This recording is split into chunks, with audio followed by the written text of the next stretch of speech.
Hello, this is Doug from HomesNOW, not later. I wanted to give you guys a couple updates today because some stuff just went through, nothing major. The new permit has been finalized. The city has given us 90 days past the virus emergency to stay at the current site at 210 Mackenzie. As a condition for this new permit to be issued, we had to withdraw our request for the Clean Green site. The new permit would not have been approved unless we withdrew our request for that site. So while we tried to push really quick for a second village, because we figured that, you know, with the unemployment, that a lot more people are going to become homeless, and we figured we could get ahead of the curve, but I guess we're just going to have to deal with it. We're going to have to cross that bridge when we come to it. But anyway, the new permit has been finalized. It is set to last 90 days past when the virus emergency is declared over. And they're open to giving us another extension on the site that we're currently at up until the end of August 2021, because that's the 2 years that the ordinance allows for. Now, some cities with their ordinances have 2 years, some have 1 year, some have 3 years. So in the future, maybe getting that ordinance changed to the point where it could be longer than 2 years would be nice, as a nice policy change.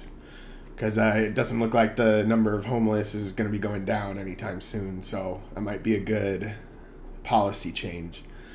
But anyway, in some other news, so that permit has been updated. We're good to go, and Unity Village is hanging in there just fine. The new kitchen tent has also arrived. I wanted to give a special thank you to Nina Coast, who provided about 90% of the money that was needed for that tent, which is around $600.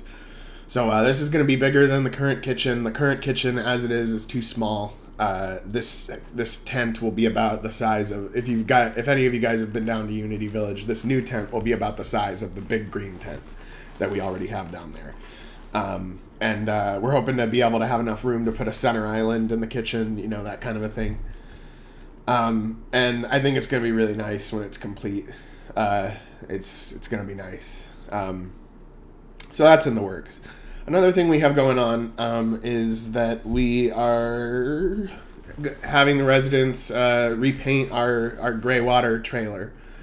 The gray water trailer is A, kind of rusty, and B, the design on it is kind of more graffiti-like. So we wanted to turn it, not paint it a plain color, but actually give it a design, but more of a mural style. And so one of our residents, Daniel Wallace, is going to be heading that up. And I'm really excited to see what he comes up with. And I think that things need a new paint job, not just because of the design, but because it was starting to get rusty, so it needs a new paint job in order to protect it from further damage to the elements. So it serves a dual purpose. So that's happening, and that's going to be exciting. The other update is that we likely have a spot to build tiny homes. Craig from Tidal Vision has. We haven't finalized anything yet, but he will be out of one of his warehouses in June, and their lease isn't up until September. So we might have a warehouse that we can construct tiny homes from June until September. And so I'm really excited about that. Marcus is really excited about that. We are looking forward to building, because we think that there's a lot of people that want construction to happen. They see construction, they donate more, you meet new people. The builds bring a lot of people together. So we're excited that we're gonna have a spot to build. We're still looking for another spot of land to put a second village on. And we would be happy to do that if anyone has some land that's in the city limits on a bus line, or close to the city limits on a bus line, with electric and water. We don't necessarily need sewer, but it would be nice. We were gonna try to go with a private landowner for a second site, but we did not have the funds to purchase the land, even though the land was a good deal. We did not have those funds to do that. If anybody, I mean, this is just me putting it out there, and I'm guessing no, but if there's also anybody out there that's willing to help with down payment on some land or financing to help so that we can actually afford it, we would appreciate that. We know it's hard. Land around Whatcom County is not cheap. But we've proven that this model works at very low cost and gets people off the streets. And actually, it's been good for the virus thing because, when each person has their own separate unit, their own separate little house, that naturally is conducive to quarantining. When you have, and we haven't had anybody get sick or anything like that at Unity Village since this occurred. Now, it's not just that the houses provide quarantining, natural quarantining, but the residents themselves, and particularly our mayor, our on-site manager, Tina Hayes, one of our residents, has really been drilling the sanitation procedure. So, cleaning everything 3 times a day, using gloves when doing dishes and stuff like that, and making sure that there's not a lot of cross-contamination. And something I forgot, as one of the conditions for the new permit that the city issued us, we are not allowed to have any non-essential volunteers or guests or visitors at Unity Village until the virus situation is cleared. We're also not allowed to let in any new residents until the virus situation is cleared. So we're kind of in a holding pattern while this is going on. And while we don't necessarily agree that we have to be that paralyzed, I guess we are until this thing lets up. But I guess it's good in a way because there's, again, less chance of cross-contamination. And so we do take donations, though, but we have a table outside the gate, and it's okay to leave them there outside the gate, and then we take them in and sanitize them and do all that. So we're still working like normal, and if someone wants to visit, somebody really misses us, they can go outside the gate, and we can talk through the grate on the chain link fence. So even though it's kind of like a caged conversation where one side feels caged, it's still possible. So if you miss us, come on down and we can talk through the gate.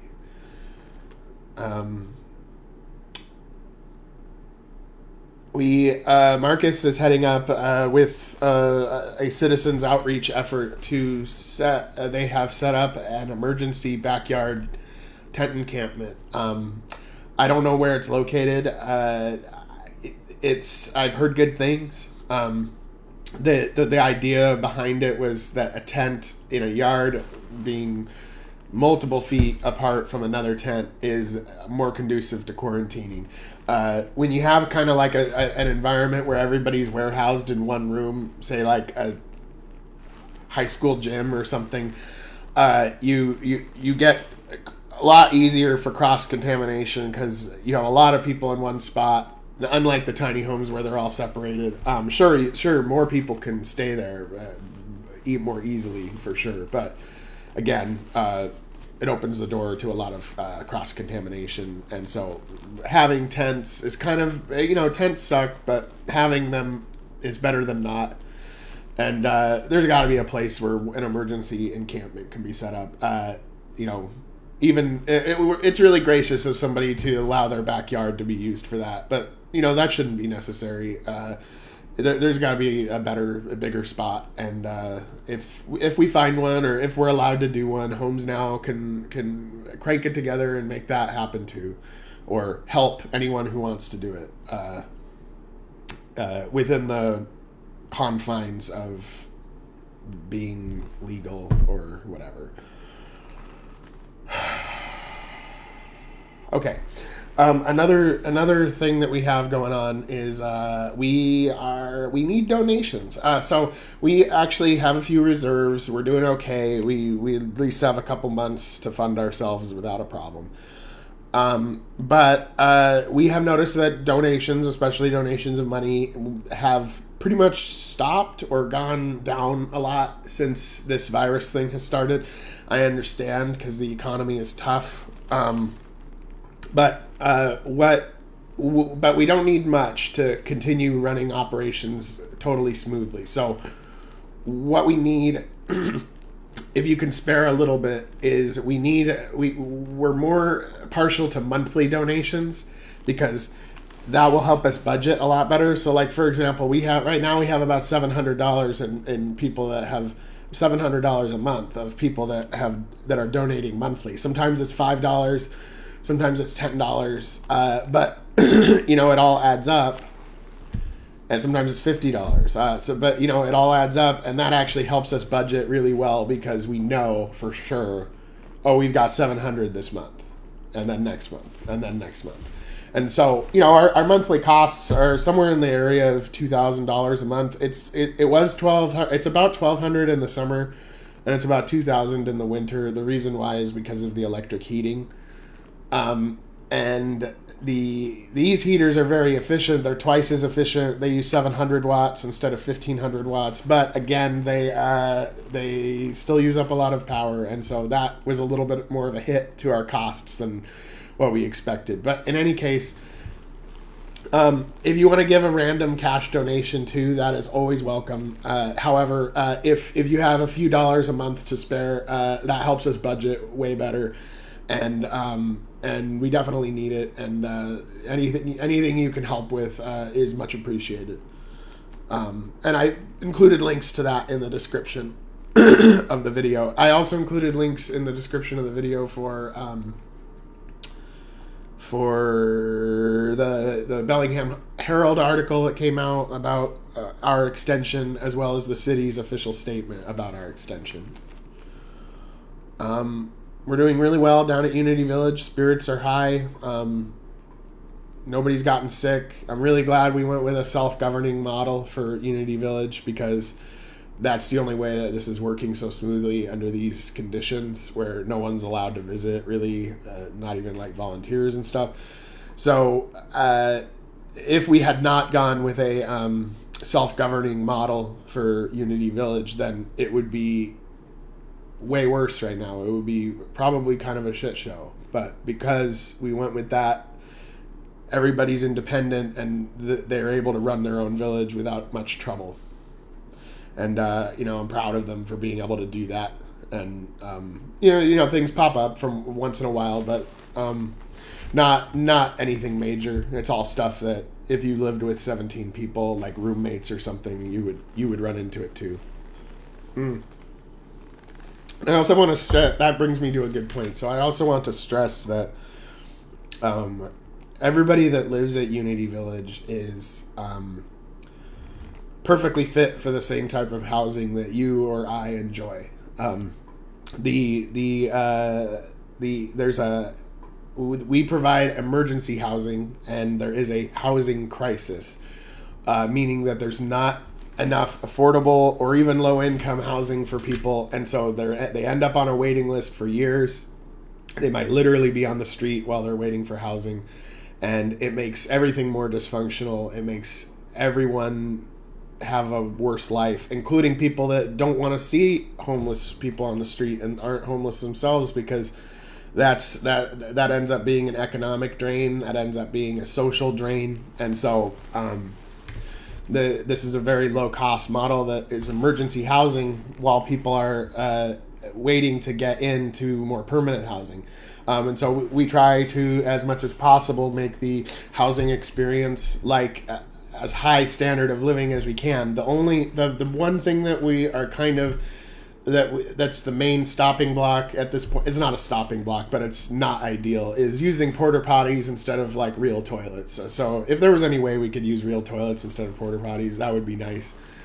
I know there's some people that might lose that. I think there's some people that have expressed concerns that they'll lose their benefits if like the toilet is the thing that makes it not temporary housing or something like that. I don't know. I'll have to look into that, but I think that there's a way around it. Like if it's a temporary hookup or something, then it doesn't apply.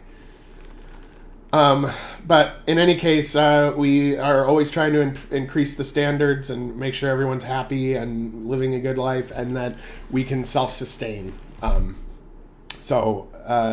Back on the donations front, we could really use your help there. Monthly will help us budget very well, and we are not concerned about the long-term future, but we're just trying to get through this while we plan to do more. Just also too, something to keep in mind is that in the last 3 weeks, around 22 million people have become unemployed. Some of our residents became unemployed when this happened. The previous record for unemployment in a single week was 695,000 people in the year 1982, and close to that during the last recession. It's tough times for all, and in fact, we're not even 3 weeks into this, and we've got 22 million unemployed. I don't see this just bouncing back, and we're not even 1 month in yet, so people aren't going to be getting kicked out of their places yet. But it's realistically going to happen. It's all riding on the fact that the economy is just going to snap right back after the restrictions are lifted, but I don't think that's going to happen, just from my perspective. And so we're trying to get ahead of the curve, set up more villages, because there's going to be a lot more people out there on the streets, people that were housed, that are housed today that are not going to be housed tomorrow or next month. People just like you who fit for the same housing that you enjoy. So anyway, those are the updates I wanted to let you guys know about, and we're hanging in there. We're doing okay, and we hope you're doing okay too. So take it easy, and good luck out there, or in your house. Yeah, good luck in your house. All right, take it easy.